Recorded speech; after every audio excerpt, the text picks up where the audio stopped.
As though under the statue of Zeus at Olympia, we stand under these pines swaying in the wind and pose the question of the uh, essence of the boring. So the essence of the boring is very important for Heidegger, and let's make a basic attempt to try to show why infinity is boring. So the first statement I'd make is, what if in 30,000 years they're still coming out with new, both the latest Ford Explorer, maybe Ford's gone out of business, maybe it's the latest something else, and the latest Pixel phone or iPhone, or something similar in other companies that still exist in 30,000 years.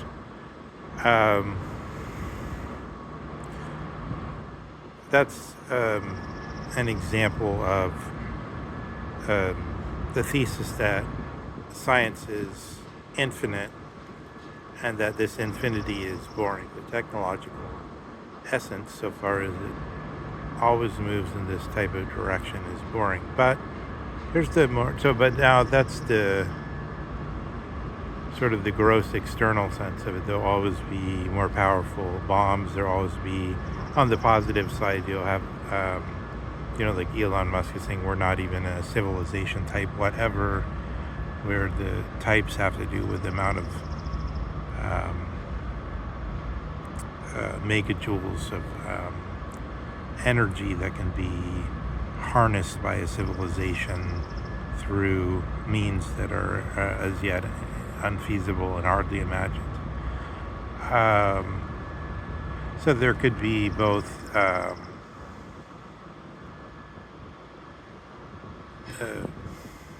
utopia and dystopia, and they both have a material envisagement, and they're both can be seen in the crudest external fashion, but also.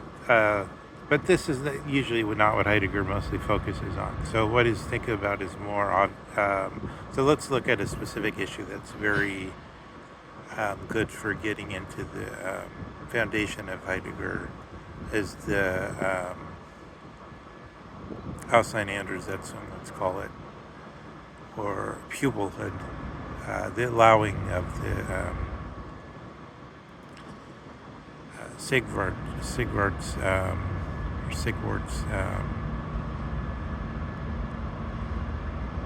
so-called logic of validity. I don't think that's the name he called it himself, but he wrote a logic in about 1895 that became very powerful. And then we have a specific theory of validity and Lotze.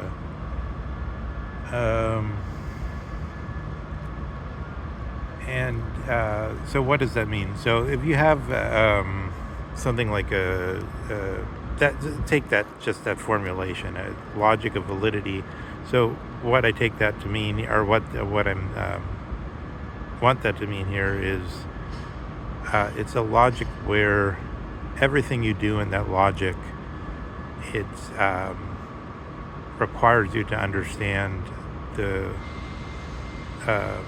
that it requires that the basic element, like the atom of it, be validity, and validity is then has to be laid out and specified in its sense. Just to give that a little more form, don't need it to be amazingly amorphous like a Kristen Stewart, but just to give it a little more. It's somewhat amorphous anyway. We could say close to that is John Stuart Mill's empirical logic, where it is basically saying everything in logic has to, it's almost follow Humean rules, some kind of empirical rules that has to be gathered. And of course, we should specify, not of course, but I mean, it's not that he limits it to external experiments, but he's just saying it has to be gathered from some kind of observation on how the mind works.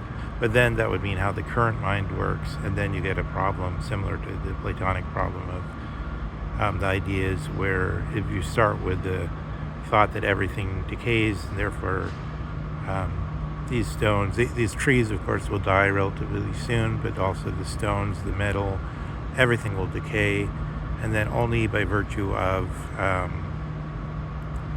should I call that? So only by virtue of this bringing in of a nature of the non, how do they call that rule of that matter can't be created or destroyed in the empirical sense, the preservation of, I don't know, I guess the preservation of energy, of mass energy, which become the dunamis and energy of physics. This is a specific modification of the tradition. Once you get into this kind of discussion, then this is totally different than the logic of validity. And the logic of validity is basically contrast this empirical psychologism, so-called, where psychology tries to claim a priority over some kind of psychology that can be demonstrated, like John Stuart Mill's claims to be a priority over logic, and then logic is derivative on it. And then you have positions like logical positivism, which don't accept, which try to make special exceptions for mathematical logic. They they totally dismiss the older sense of the word logic, and then bring in and say mathematics is the real logic, and then make mathematics exempt from the need to decay or arise in time, like when you get tired, and then that arises in time, and then on one version of what common sense is, you feel like going to sleep, etc., etc. Things arise in time, they pass away, but supposedly mathematics is exempt from that in the logical positive version, because they interpret logic as mathematics. So these type of problems Heidegger looks at, and I think what I want to say is all these things start to fall into the essence of the boring, because the boring is this, Hegel speaks of the pad infinity, but it's this thing that once you have this fixed archon in a way, but I wanted to say arche, hegemons, then forever you're making more and more cell phones. And see, there's a problem if, think about it more directly. There's a problem if you're just saying, you're under that statue, and the Roman imperator tells you, I try to give an example of how to make it more clear what it means that there's these principles or these archons. Say simple ordering, like one form of ordering is alphabetical, right? Somebody gives you a stack of things and say, order this alphabetically. Then you have your command. Then you know what ordering means. How to deal with the distribution. There's the distribution, the quote-unquote buzzing baby version of unthought datum. But that's a specific distribution also. It's a hegemon. And then the imperator tells you, put these things in order. but you don't really know. You have no. How do you know what he wants? Because you don't. You're not from ancient uh, Greece or the Greco-Roman world, and you're not familiar with what this guy means by order. So you need some principle. Otherwise, you'd just have to guess. You'd go with the type of orderings. Maybe they're big blocks of stone, and you write down what kind of stones they are, and then you could put them in alphabetical order. But probably he wouldn't mean that. So these principles of ordering and then the infinite deployal of them is at play, and this is in a way what's meant later on by. There's a good Agamben critique of it. Of the who's that guy that did the Paradigm book? Much later, when these things were already 100 years kind of out of style. That guy wrote that Thomas Kuhn or whatever wrote that book on paradigms, but it's the same subject in a way. It's like. Since forever and ever we're going to be having things like the parallel postulate being questioned and different fundamental changes because people want to change the direction of their research because they want to do something different, as Einstein did, and then he changed the physics to fit what he was trying to do.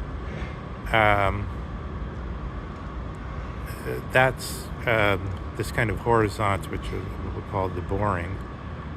And constantly plucking from that is just boring. So that's why Heidegger brings in the Seinfrage. I think that's one point. And then many of his efforts, when he talks about Ereignis and stuff, are because he has to eschew making a philosophy of the Seinfrage, which would then fall into Nietzsche's clutches. He has to eschew doing again the boring thing.